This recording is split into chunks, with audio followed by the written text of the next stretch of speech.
आज स्टार्ट करते हैं कॉलम्स लॉ का वेक्टर फॉर्म।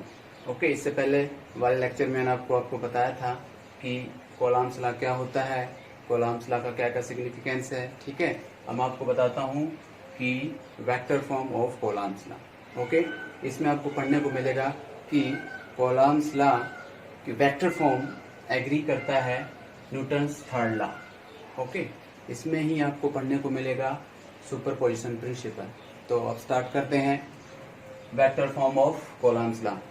आप पूरे वीडियो को ध्यान से सुने, लास्ट में मैं कुछ क्वेश्चन पूछूंगा, इसलिए आप बिल्कुल ध्यान से हर चीज को, एक एक चीज को ध्यान से सुनना है आपको। ठीक है, तो अब स्टार्ट करते हैं vector form of columns law. Okay, तो सपोज टू चार्जेस हैं और टू चार्जेस की पोजीशन कुछ ऐसे है। कोऑर्डिनेट सिस्टम के अंदर ये कोई चार्ज पार्टिकल Q1 है, ये कोई चार्ज पार्टिकल Q2 है और ये अपने पोजीशन वेक्टर R1 और ये अपने पोजीशन वेक्टर R2 के ऊपर लोकेटेड है। और जब हम इन दोनों के बीच में ये डिस्टेंस देखेंगे तो ये क्या हो जाएगा, इसका कौन सा वेक्टर हो जाएगा बताओ भाई, डिस्प्लेसमेंट वेक्टर। और ये इन दोनों के बीच की सेपरेशन डिस्प्लेसमेंट वेक्टर हो गया। ठीक है, अब हम देखते हैं कि जो Q1 और Q2 चार्ज पार्टिकल है, Q1 और Q2 जो चार्ज पार्टिकल हैं, ये एक दूसरे पर फोर्स एक्सर्ट करेंगे। अट्रैक्शन या रिपल्सन डिपेंड करता है, दोनों पॉजिटिव हैं या दोनों नेगेटिव हैं, या एक पॉजिटिव है या एक नेगेटिव है। तो अब हम देखते हैं कि Q1 चार्ज पार्टिकल Q2 पे और Q2 चार्ज पार्टिकल Q1 पे फोर्स एक्सर्ट करेगा। शुरुआत में हम ये मान लेते हैं कि बोथ आर पॉजिटिव या बोथ आर नेगेटिव। तो क्या होगा इस केस के अंदर, Q1 इसको रिपेल करेगा और Q2 इसको रिपेल करेगा। जब ये एक दूसरे को रिपेल करेंगे तो हम इसमें एक फोर्स लिखेंगे कि ये फोर्स एक्सर्ट करेगा, फोर्स फील करेगा। और इस फोर्स को हम क्या लिखेंगे, ये बात आपको ध्यान से सुननी है। F21 force due to 1 at 2। Second particle पर जो फोर्स लग रहा है फर्स्ट पार्टिकल की वजह से, वो फोर्स हो जाएगा F21।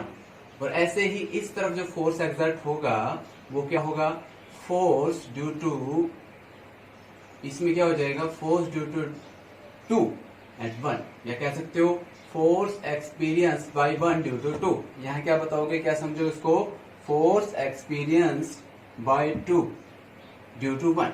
ठीक है, तो अब हम इसके अंदर इसके एक इस तरफ लिखेंगे, एरो ऐसे लगाएंगे। और आपको यही बात आपको इसके अंदर वेक्टर फॉर्म के अंदर यही सबसे इंपॉर्टेंट बात इसके अंदर यही समझनी है कि ये जो इस तरफ एरो लगाया है तो आप इसको क्या लिखोगे, सॉरी यहाँ 1 लिखो। आपने इसको इस तरफ एरो लगाया है तो इससे मतलब क्या है, इससे मतलब यहाँ ये है कि इसका जो लाइन ऑफ एक्शन है फोर्स F21 का वो किस तरफ है, 1 से 2 इस तरफ है। ओके, तो आप इसको लिखोगे इकट्ठा करके ऐसे लिखोगे, R फोर्स ऑफ फैक्टर यहाँ हो जाएगा R21। ठीक है, R21। और यदि आप इसको ऐसे करते हो तो ये F12 के ऊपर फोर्स लग रहा है और इसको तुम क्या लिखोगे, R12। ओके, तो ये आपको यही चीज वेक्टर फॉर्म में, कॉलम्स लॉ के वेक्टर फॉर्म में समझनी है। ठीक है, मैं दोबारा बता रहा हूं इसके अंदर कि ये जो चार्ज पार्टिकल Q2 है वो फोर्स एक्सपीरियंस कर रहा है, 2 पार्टिकल एक्सपीरियंस कर रहा है ड्यू टू 1। तो मैंने आपको ये बताया। अब ये फोर्स एक्सर्ट कर रहा है, फील कर रहा है ड्यू टू 2 एट 1। तो यहाँ क्या लिख दिया हमने, F12। ठीक है, तो मैंने इसका ये जो लाइन ऑफ एक्शन है, ये जो लाइन ऑफ एक्शन है, फोर्स का लाइन ऑफ एक्शन है वो इस तरफ है और इसका लाइन ऑफ एक्शन फोर्स क्या है, इस तरफ है। तो इसलिए हम इसको ऐसे लिख सकते हैं। तो these are the vectors, displacement vectors, direction इधर या इधर। ओके, तो अब हम देखते हैं vector form of the Coulomb's law से मतलब क्या है। Vector form of the Coulomb's law से मतलब ये है कि इस कॉलम्स लॉ के अंदर जो हमने फोर्स निकाला था, फोर्स का जो हमने मैग्नीट्यूड निकाला था, फोर्स का एक फॉर्मूला निकाला था, इस वेक्टर फॉर्म में आपको ये समझने को मिलेगा कि इसके अंदर आपको फोर्स की direction as well as magnitude दोनों आपको समझने को मिलेंगे। ओके, तो अब हम यहाँ सबसे पहले निकालते हैं, कौन से वाला फोर्स निकाले भाई, चलो स्टार्ट करते हैं।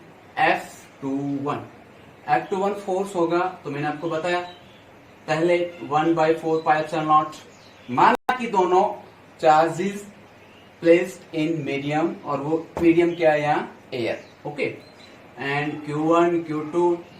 और अब यहां जो नीचे लिखते हो, यहां ये बात समझने की है कि फोर्स 1/1 है, तो इसके अंदर कौन सा आएगा, 2/1, R21 का स्क्वायर, ओके।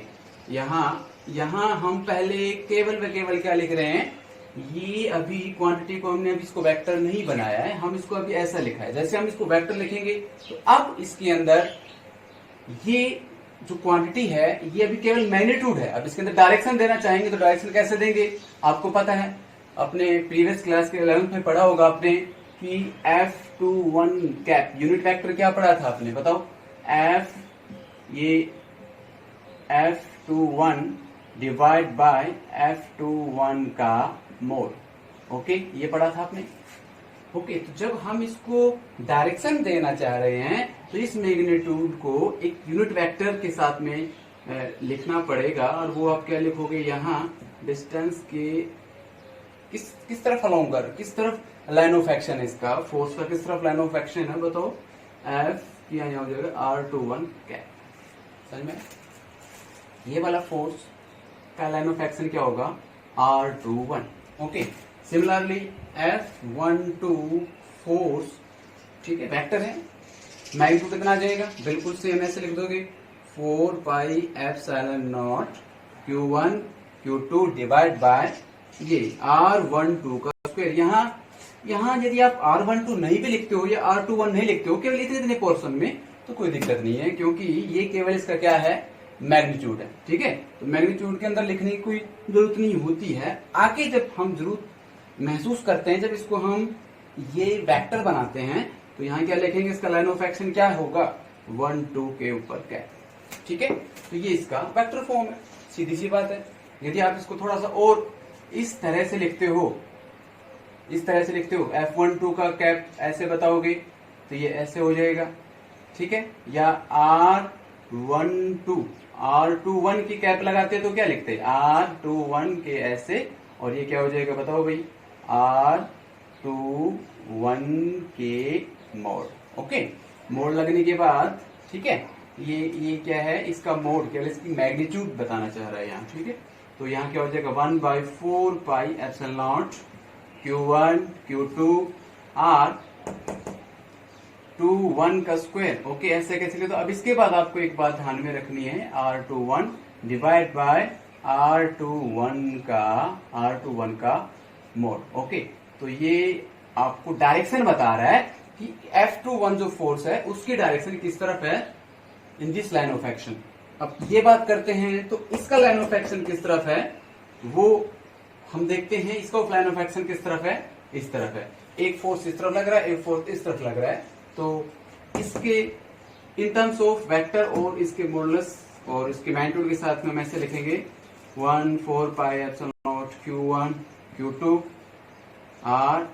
R12 का स्क्वायर, और क्या लिख देंगे यहाँ भाई R12, और यहाँ क्या लिख देंगे, बोलो 12 का मोड, ठीक है।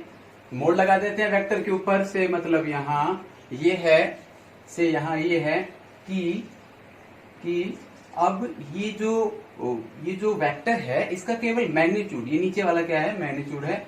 और इसी को यदि हम और लिखना चाहें तो अब इसको क्या लिख देंगे, ये दोनों क्या हो गए हैं भाई, इसके ऊपर क्या लगा दिया मैंने, मोड लगा दिया, तो ये क्या है, केवल मैग्नीट्यूड, ये भी क्या है, मैग्नीट्यूड। दोनों को हम मिला के लिखेंगे तो क्या लिख देंगे, 1/4πε0 Q1 Q2 और R21 vector divide by R21 का cube. Is it clear to you, ये समझ में आया कि नहीं।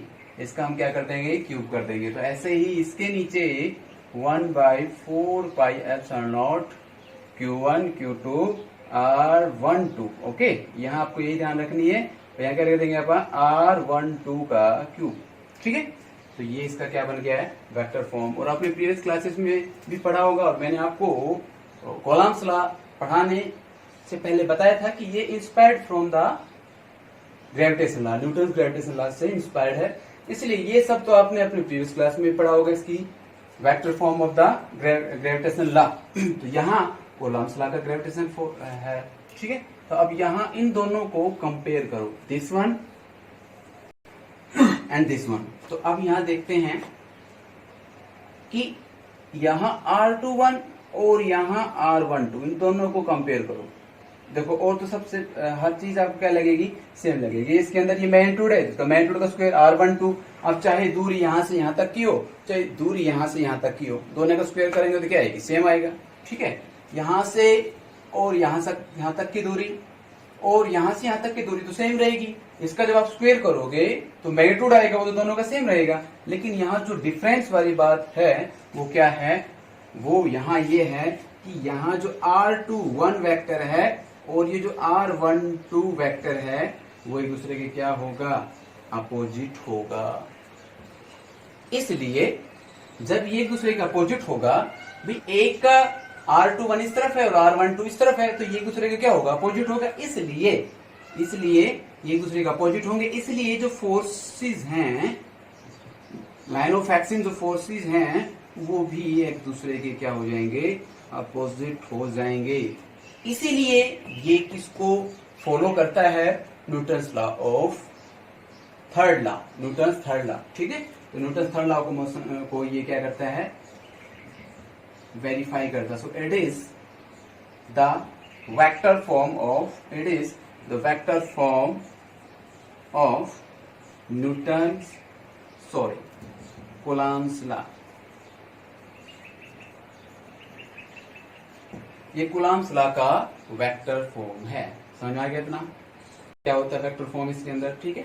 अच्छा, अब यहाँ एक बात आपको ध्यान में रखनी है कि यदि ये दोनों आइडेंटिकल ना होते, आई मीन पॉजिटिव पॉजिटिव या नेगेटिव नेगेटिव ना होते, और ये होते क्या, एक पॉजिटिव और एक नेगेटिव, तो क्या होता, ठीक है। तो आप इसको हल्के से ऐसे, मैं अलग से समझा रहा हूं आपको। माना कि एक पॉजिटिव एक नेगेटिव है, तो इस केस के अंदर क्या होता, suppose this is Q1 positive and Q2 negative. ये पॉजिटिव है और ये नेगेटिव है, ठीक है। ये तो एक पॉजिटिव एक नेगेटिव। तो अब यहाँ लाइन ऑफ एक्शन क्या होगा, इसके ऊपर फोर्स लग रहा है ड्यू टू 2, ठीक है। तो आप क्या लिखोगे इसके अंदर, इसका जो लाइन ऑफ एक्शन होगा वो ऐसे होगा, एक इधर खींचेगा, ठीक है, और ये इसको इस तरफ अट्रैक्ट करेगा। और जब एक दूसरे को अट्रैक्ट करेंगे तो यहाँ जो लाइन ऑफ एक्शन है वो देखो, इसका कैसे हो जाएगा, इस तरफ। तो इसके ऊपर जो फोर्स लगेगा वो क्या हो जाएगा, F12। इस पे जो फोर्स लगेगा वो किस तरफ हो जाएगा, बताओ भाई। इसके ऊपर जो फोर्स लग रहा है, F2 के ऊपर जो फोर्स लग रहा है, इट्स ड्यू टू 2। तो लेकिन इनका लाइन ऑफ एक्शन कैसे हो जाएगा, एक का इस तरफ और एक का किस तरफ हो जाएगा, एक का तो इस तरफ हो जाएगा और एक का किस तरफ हो जाएगा, इस तरफ हो जाएगा, ठीक है। ये आपको पता ही है, ये वेक्टर लगा दोगे। यदि आइडेंटिकल है तो आइडेंटिकल को तो मैंने आपको बता दिया, ठीक है। तो ये है कूलॉम्स लॉ का ये क्या है, वेक्टर फॉर्म है, ओके। और मैंने यहाँ पे लास्ट में ये भी बताया कि ये F21 इसके अपोजिट हो जाता है, नेगेटिव हो जाता है। तो इसीलिए ये किसको भी फॉलो करता है, दैट्स वाई इसलिए दैट्स वाई इट फॉलो, किसको फॉलो करता है, न्यूटन्स थर्ड लॉ। और आप कह सकते हो ये इसको एग्रीड कर गया, एग्रीमेंट हो गया एक प्रकार से, ठीक है। सो this is vector form of Coulomb's law. समझ में आ गया आपको, ठीक है। अब इसके बाद आपको बताएंगे सुपरपोजिशन प्रिंसिपल, ओके। तो सुपरपोजिशन प्रिंसिपल क्या होता है, नाम से क्लियर है, ठीक है। तो मैं आपको बताता हूँ सुपरपोजिशन प्रिंसिपल क्या होता है, नाम से क्लियर है। सुपरपोजिशन बहुत सारे फोर्सेस एक्ट कर रहे हैं किसी पार्टिकल के ऊपर, और वो अब सभी का मिलके एक सुपरपोजिशन दे रहा है, ठीक है। एक सुपरपोजिशन है कि सभी का सम होके, सभी का जुड़ के और अपनी एक नई पोजीशन दे रहा है, और वहां हम इसको एक नाम देंगे सुपरपोजिशन। और सुपरपोजिशन किसकी वजह से हुआ, क्योंकि उसके ऊपर बहुत सारे चार्जेस एक्ट कर रहे थे, इसलिए हमने उसको नाम दिया एक अलग से पोजीशन, सुपरपोजिशन। और यदि आप इसको समझना चाहो तो लिखोगे superposition principle,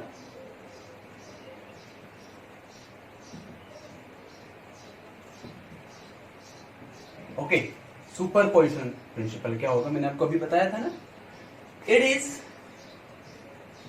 vector sum, it is vector sum of all forces,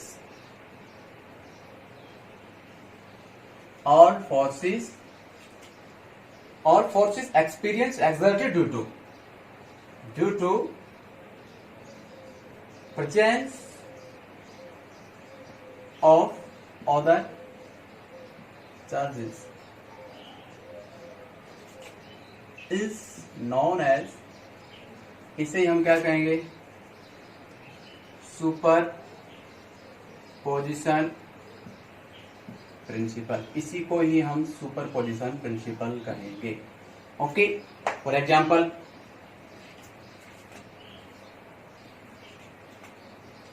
ये कोई चार्ज पार्टिकल हम मानते हैं जिसका यहां से यहां तक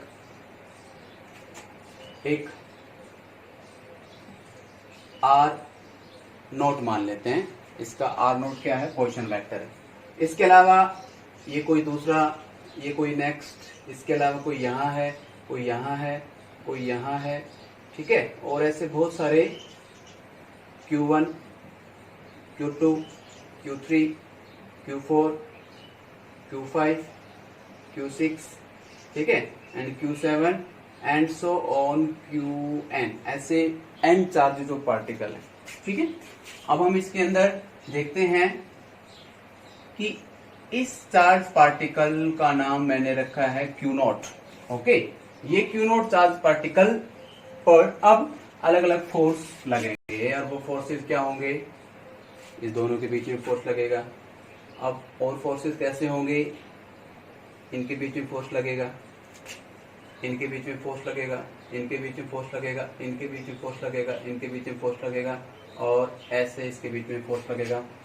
और ये जो चार्ज पार्टिकल हैं Q1, Q2, Q3, Q4, ये भी एट पोजीशन वेक्टर R1, ये वाला चार्ज पार्टिकल है वो एट पोजीशन R2, ये वाला जो चार्ज पार्टिकल है वो एट पोजीशन वेक्टर R3, ये वाला चार्ज पार्टिकल है वो eight position vector R4।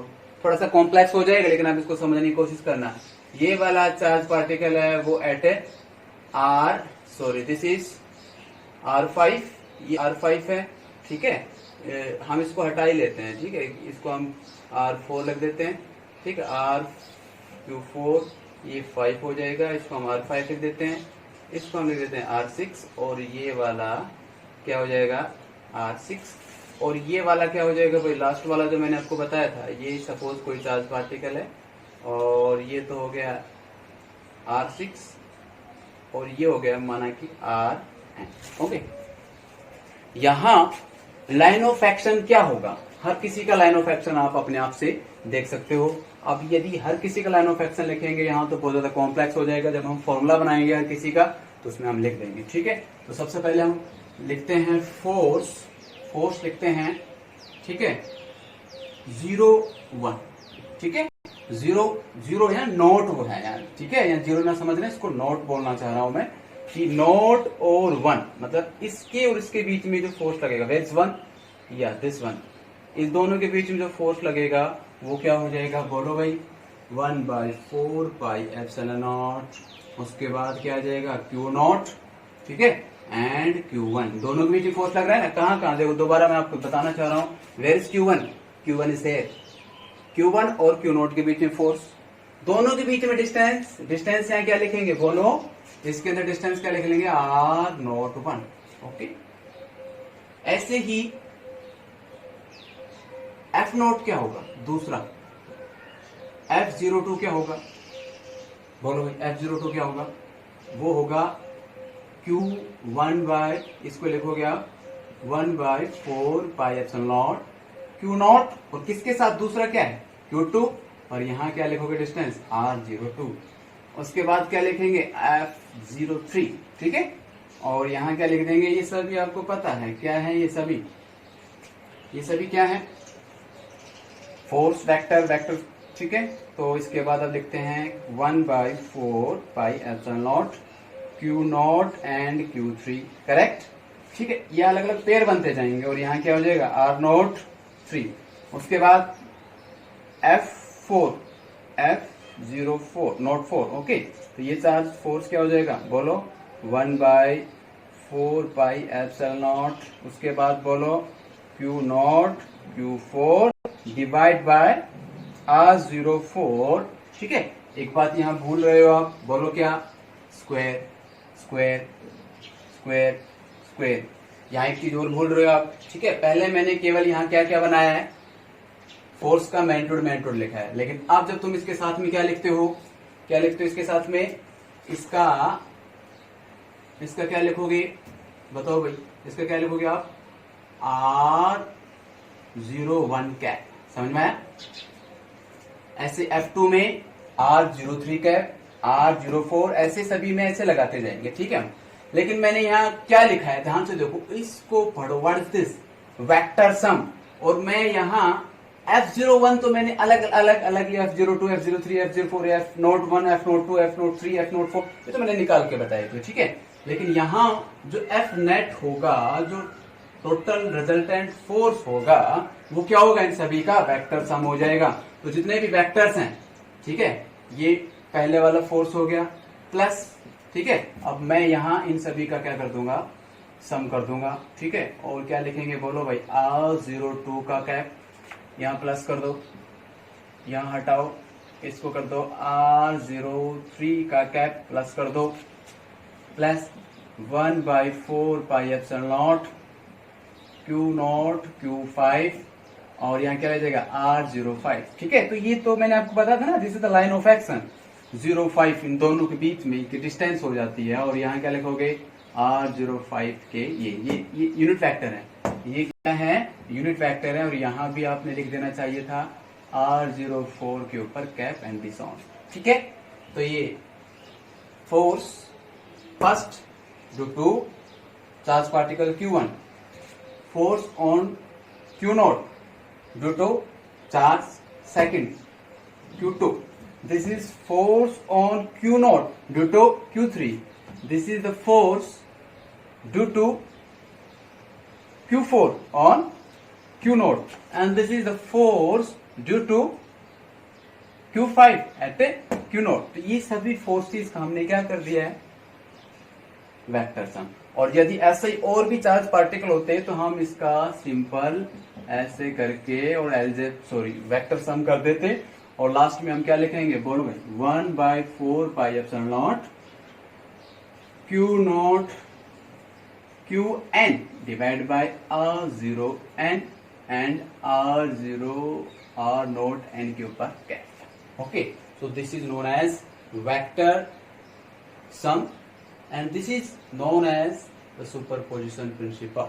Okay, यहां सुपरपोजिशन प्रिंसिपल से अब यहां समझ में आएगी बात कि सभी फोर्सेस एक्ट कर रहे हैं एक चार्ज पार्टिकल Q0 के ऊपर, और वो सभी चार्ज पार्टिकल इसको एक डायरेक्शन देते हैं सभी मिलके, और वो जो उसको एक पोजीशन की तरफ धकेलते हैं, डिस्प्लेस करते हैं, ये उसकी एक सुपर पोजिशन हो जाती है। और उसको हम क्या नाम देते हैं, दिस इज सुपर पोजिशन। और इसी प्रिंसिपल को, जिसमें हम इन सभी का वेक्टर करते हैं, सभी फोर्सेस का, इंडिविजुअल फोर्सेस का, ठीक है, ठीक है, यहाँ पे सब स्पेशल एक बात लिखोगे क्या, ऑल इंडिविजुअल फोर्स। ठीक है, आर इंडिविजुअल फोर्स,